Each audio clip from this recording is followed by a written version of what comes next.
Mains mental health. मर्द को दर्द नहीं होता।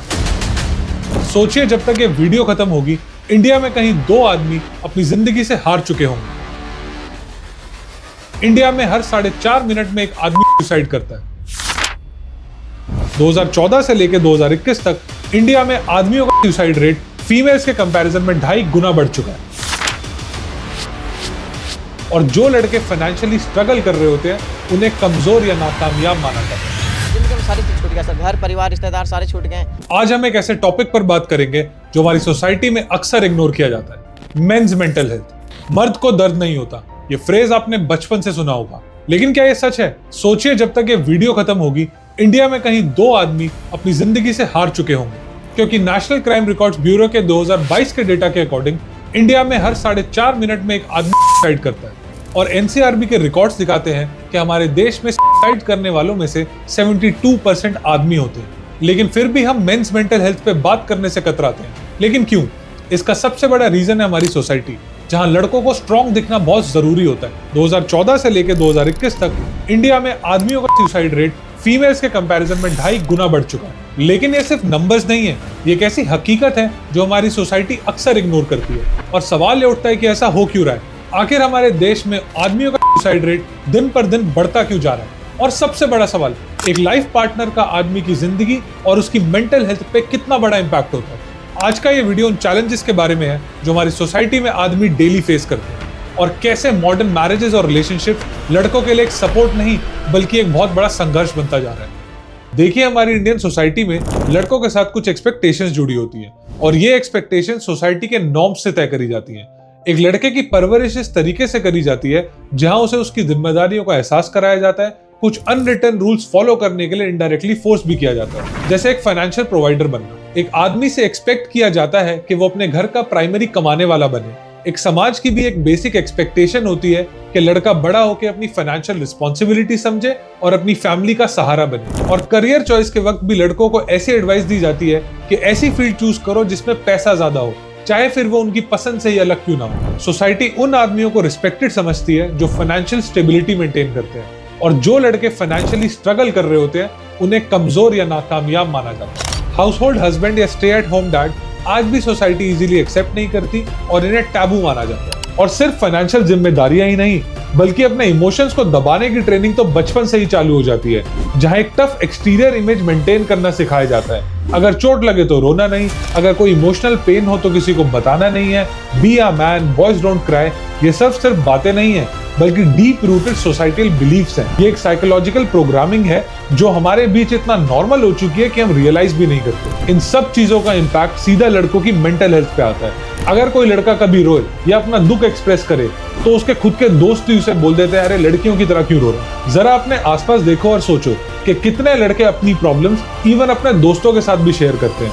अगर कभी पूछ भी लो कि कोई प्रॉब्लम है तो सिर्फ एक ही जवाब आता है, भाई सब बढ़िया है, तू सुना। और इस इमोशनल सप्रेशन का ये नतीजा होता है कि धीरे धीरे लड़कों के मेंटल हेल्थ इश्यूज बढ़ने लगते हैं। और जब एक लड़का अपनी प्रॉब्लम्स को एक्सप्रेस नहीं कर पाता तो उसका स्ट्रेस और फ्रस्ट्रेशन एग्रेशन और आइसोलेशन के रूप में दिखता है, और धीरे धीरे ये एटीट्यूड अनहेल्दी रिलेशनशिप्स और लोनलीनेस का कारण बनने लगता है। आप शायद सोच रहे होंगे कि इस दुनिया की सारी प्रॉब्लम्स बस लड़कों की जिंदगी में होती है, लेकिन स्टैट्स कुछ और कहते हैं। एक रिसर्च के मुताबिक औरतों को डिप्रेशन होने की संभावना आदमियों से डबल होती है, लेकिन फिर भी आदमियों का सुसाइड रिस्क औरतों के कंपैरिजन में 2.5 गुना ज्यादा है। इस डेटा से यह समझ आता है कि फीमेल्स डिप्रेशन से डील करने में बेटर होती है, और इसका एक बहुत बड़ा रीजन है, फीमेल्स अपनी प्रॉब्लम को अपने फ्रेंड्स और फैमिलीज के साथ डिस्कस करती हैं, और वहीं अक्सर आदमी अपने आप को अकेला कर लेते हैं। क्योंकि इंडिया में मेंटल हेल्थ के लिए प्रोफेशनल हेल्प लेना आदमियों के लिए आज भी एक टैबू है, और एक सर्वे के अकॉर्डिंग 40% आदमी अपनी मेंटल हेल्थ इश्यूज किसी से शेयर भी नहीं करते।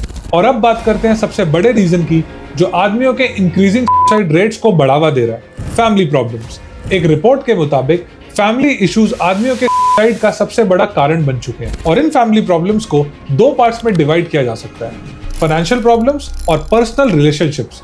पर्सनल रिलेशनशिप से पहले चलिए डिस्कस करते हैं कैसे फाइनेंशियल प्रॉब्लम्स एक आदमी की मेंटल हेल्थ को इंपैक्ट करते हैं। देखिए, आजकल बढ़ते इकोनॉमिक प्रेशर के चलते हर आदमी स्ट्रेस में है, और अनएम्प्लॉयमेंट इसका एक बहुत बड़ा कारण बन चुका है, और बेरोजगार मर्दों में रेट 48% पहुंच चुका है। एक आदमी से पैसा कमाने की उम्मीद की जाती है और जब जॉब लॉस होता है तो सिर्फ फाइनेंशियल क्राइसिस ही नहीं बल्कि मेंटल क्राइसिस भी स्टार्ट हो जाते हैं। रूरल एरियाज में लोगों को कंसिस्टेंट इनकम सोर्सेज नहीं मिल रहे और अर्बन एरियाज में यूथ एक अनएम्प्लॉयमेंट की समस्या से गुजर रहा है। और नौकरी मिलना तो मुश्किल है ही, लेकिन अगर मिल भी जाए तो नौकरी की कोई गारंटी नहीं है। कोविड-19 के बाद जॉब इनसिक्योरिटी एक बहुत बड़ा चैलेंज बन चुका है। जहां पहले लोग एक जॉब में सेटल हो जाते थे, लेकिन आज ये देखना बहुत मुश्किल हो चुका है क्योंकि मार्केट ही इतनी अनप्रेडिक्टेबल हो चुकी है। लेऑफ्स बढ़ रहे हैं और लोग फ्रीलांसिंग और साइड गिग इकोनॉमी पर डिपेंडेंट हो रहे हैं। अगर एक लड़का अपनी जॉब लूज करता है तो सिर्फ पैसा ही नहीं, उसकी पर्सनल आइडेंटिटी पे भी इम्पैक्ट पड़ता है। चलिए आगे बढ़ते हैं और जानते हैं कि कैसे पर्सनल रिलेशनशिप्स लड़कों की मेंटल हेल्थ को इम्पैक्ट करते हैं। आजकल शादियां आदमियों के लिए एक हाई रिस्क गैम्बल बन चुकी हैं। या तो सच्चा प्यार मिलेगा या फिर EMI, एलिमनी और कोर्ट की तारीखें। आपको जानकर शॉक लगेगा कि मैरिड आदमियों का सुसाइड रेट उनकी पत्नियों से 3 गुना ज्यादा होता है। तो हैप्पीली एवर आफ्टर का सपना कहीं मेंटली एवर आफ्टर ना बन जाए। शादी सिर्फ एक इमोशनल कमिटमेंट नहीं बल्कि एक सर्वाइवल गेम बन चुकी है और एक लड़के को दूल्हा बनने के लिए एक प्रॉपर एलिजिबिलिटी चेकलिस्ट पास करनी पड़ती है। एक लड़का चाहे कितना भी अच्छा हो, लेकिन अगर मंथली सैलरी 6 फिगर्स में नहीं है तो रिश्ता रिजेक्ट होने के चांसेस बहुत बढ़ जाते हैं। तो सिर्फ एक जॉब होना ही जरूरी नहीं बल्कि एक हाई पेइंग स्टेबल जॉब होना एक रिक्वायरमेंट बन चुका है। और अगर लड़का रेंट पे रहता है तो समझ लो ऑटोमेटिक डिस्क्वालिफिकेशन, क्योंकि घर तो अपना होना ही चाहिए। आज की मॉडर्न सोसाइटी में जॉइंट फैमिली में रहने वाले लड़के तो चलते फिरते रेड फ्लैग होते हैं क्योंकि माँ का लाडला का टैग जो लग जाता है। एक तरफ एक ऐसा लड़का चाहिए जो फैमिली ओरिएंटेड हो और दूसरी तरफ अपनी फैमिली से ही दूर हो। मतलब कोई लॉजिक है इस बात का? और आज कुछ लोगों के लिए आइडियल लड़का वही होता है जो अकेला, इंडिपेंडेंट और सेल्फ सफिशिएंट हो।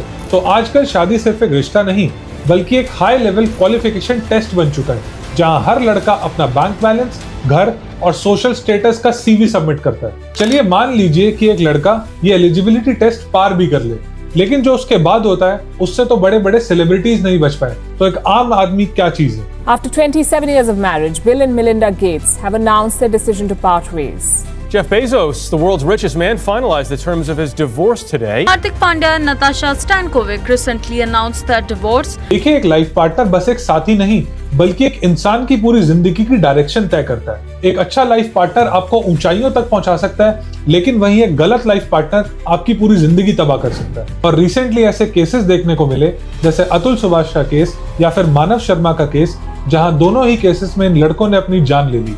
ये एक परफेक्ट एग्जाम्पल है कि एक गलत लाइफ पार्टनर आपकी लाइफ को कितना बुरी तरीके से इम्पैक्ट कर सकता है। हम सब जानते हैं कि हमारे लॉज कितने बायस्ड हैं। अतुल और मानव तो कुछ स्पेशल केसेस हैं जिन्हें मीडिया अटेंशन मिली। ना जाने हर साल कितने आदमी ऐसे केसेस से गुजरते हैं और अकेले ही इस मेंटल हेल्थ प्रॉब्लम से सफर करते हैं। फॉल्स केसेस, झूठे आरोप और फैमिली मेंबर्स पे गलत इल्जाम लगना, ये सब एक आदमी को अंदर से तोड़ देते हैं। एक बार सोच के देखिए, अतुल और मानव की मेंटल स्टेट क्या ही रही होगी कि उन दोनों ने अपनी जिंदगी को खत्म करना ही ठीक समझा। लेकिन ये कहानी सिर्फ अतुल और मानव की नहीं है।